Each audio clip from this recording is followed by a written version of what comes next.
Selamat pagi anak-anak, apa kabar? Semoga dalam keadaan sehat dan tetap semangat. Berjumpa kembali bersama Ibu Siska dalam materi pendidikan agama Katolik dan Budi Pekerti kelas 5, pembelajaran 4, yakni belajar, berlatih, olah rasa, dan olah hati. Sekarang siapkan buku paketnya. Buka halaman 39. Ya. Sebelum memulai pelajaran kita, marilah kita awali dengan doa. Ambil sikap doa yang baik, lipat tangan, tutup mata, mari kita berdoa. Dalam nama Bapa dan Putra dan Roh Kudus. Amin. Allah Bapa kami yang maha baik, Engkau menciptakan manusia laki-laki dan perempuan, supaya kami berkembang semakin menyerupai Dikau. Bantulah dan sertailah kami, agar kami dapat mengembangkan diri seturut kehendak-Mu. Demi Kristus Tuhan kami. Amin. Dalam nama Bapa dan Putra dan Roh Kudus. Amin. Anak-anak, sekarang amatilah beberapa gambar berikut ya. Di buku paketmu halaman 42. Kemudian membaca kisah Joy yang berhasil masuk 2 nominasi Grammy Award. Anak-anak, setiap orang dianugerahi Tuhan bakat umum maupun bakat khusus. Bakat umum ialah kemampuan dasar untuk menjadi manusia sesuai dengan citra Allah, yakni akal, hati, dan kehendak. Adapun bakat khusus ialah keterampilan-keterampilan khusus atau inteligensi atau kecerdasan khusus untuk semakin mendukung bakat umum itu. Misalnya bakat bermain musik, olahraga, bahasa, dan sebagainya.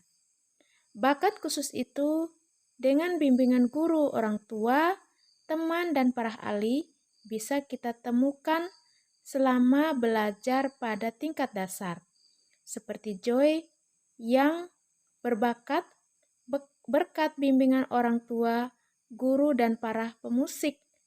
Ya, mereka menemukan bakat khusus sejak kecil. Ya, bakat si Joy. Bakat umum maupun khusus itu harus kita kembangkan agar diri kita menjadi manusia yang dewasa, berguna bagi keluarga, masyarakat, bangsa, dan agama. Sebagaimana orang-orang dalam gambar dan juga Joy yang sangat giat mengembangkan bakatnya dengan belajar, berlatih, olah rasa, juga olah hati. Nah, sehingga dapat menjadi alih-alih pada bidang yakni dokter, guru, pemusik, arsitek, dan sebagainya. Dengan cara mengembangkan bakat, terus belajar, terus berusaha, maka akan menjadi orang-orang yang sukses. Nah, sekarang buka kembali buku kalian halaman 46 dan 47. Membaca kitab suci dari Injil Matius bab 25 ayat 14 sampai 29. Ya. Perumpamaan tentang talenta, ya. Kemudian simaklah video berikut. Suatu hari, ada seorang tuan yang sangat kaya. Tuan itu akan pergi ke luar negeri. Lalu tuan itu memanggil 3 hambanya. Tuan itu akan memberikan hartanya. Hamba pertama diberi 5 talenta, hamba kedua diberi 2 talenta, dan hamba ketiga diberi 1 talenta.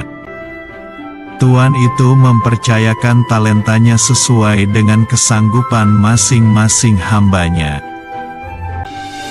Kemudian pergilah tuan itu ke luar negeri dan meninggalkan 3 hambanya. Hamba pertama mengusahakan 5 talenta itu dan mendapatkan 5 talenta lagi. Hamba yang kedua mengusahakan 2 talenta itu dan mendapatkan 2 talenta lagi. Tetapi hamba yang ketiga, karena takut, maka dia menggali dan menyembunyikan 1 talenta itu. Suatu hari, tuan itu kembali pulang dan akan mengadakan perhitungan dengan ketiga hambanya. Lalu Tuan itu memanggil ketiga hambanya dan ketiga hambanya menunjukkan talentanya masing-masing. Tuan itu memuji hamba pertama dan kedua karena telah setia dan memberi talenta lagi yang lebih banyak. Tetapi, Tuan itu memarahi hamba yang ketiga yang malas dan takut karena talentanya tidak bertambah. Tuan itu menghukum hamba ketiga yang tidak berguna ke dalam penjara yang gelap. Dalam Injil Matius bab 25 ayat 14-29, Yesus mengajarkan tentang kerajaan Allah dengan perumpamaan. Perumpamaan yang digunakan ialah pemberian talenta kepada hamba-hambanya oleh Tuan yang akan pergi. Tuan itu berpesan agar talenta itu dikembangkan, sehingga ketika tuannya pulang dan meminta kembali, talenta itu sudah bertambah. Dalam kamus Alkitab, talenta diartikan sebagai ukuran timbangan sebesar 3.000 sikal atau 34 kg. Dalam Perjanjian Baru, talenta adalah ukuran uang yang sangat besar nilainya. 1 talenta 6.000 dinar. 1 dinar setara dengan upah bekerja 1 hari. Dalam kamus bahasa Inggris, talenta dipahami sebagai bakat atau kemampuan. Orang-orang yang sudah dibaptis adalah anak-anak Allah. Namun demikian, di hadapan Allah tetap berlaku juga sikap sebagai hamba Allah. Setiap orang memiliki tugas dan tanggung jawab dalam kerajaan Allah. Untuk melaksanakan tugas dan tanggung jawab itu, perlu kemampuan atau bakat. Mengembangkan bakat berarti mengembangkan kemampuan untuk melaksanakan tugas dan tanggung jawab. Mengembangkan bakat dapat dilakukan dengan belajar lebih giat, berlatih, olah rasa, dan olah hati, sesuai dengan bakatnya. Tuhan telah memberikan kepada kita talenta berupa bakat dan kemampuan. Setiap orang memiliki bakat dan kemampuan yang berbeda-beda. Ada yang memiliki 1, ada yang memiliki 2, atau ada yang memiliki 5. Ada yang bakatnya cuma 1, yakni menyanyi saja.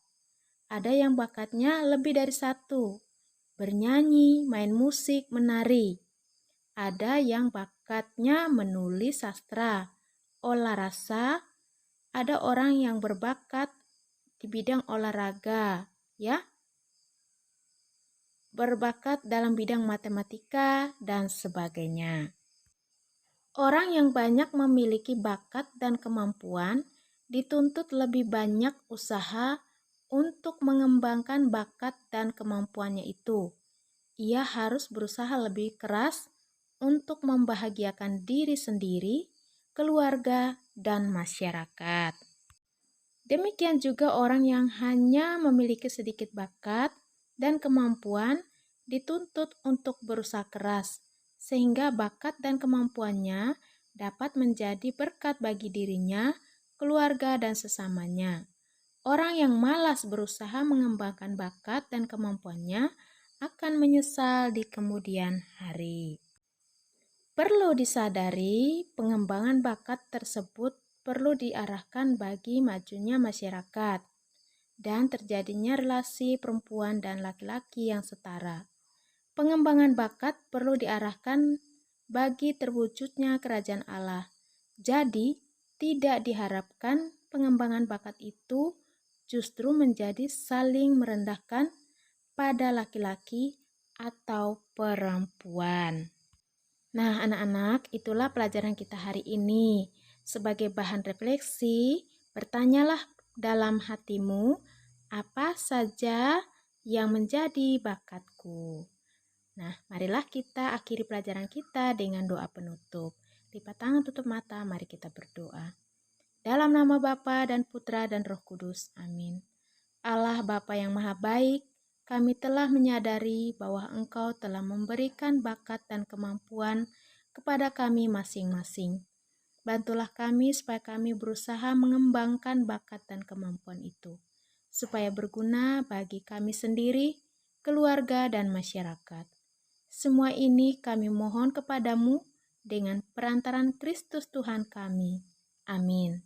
Dalam nama Bapa dan Putra dan Roh Kudus. Amin. Anak-anak, selamat belajar, tetap jaga kesehatannya. Salam sehat, salam SFD, Tuhan memberkati.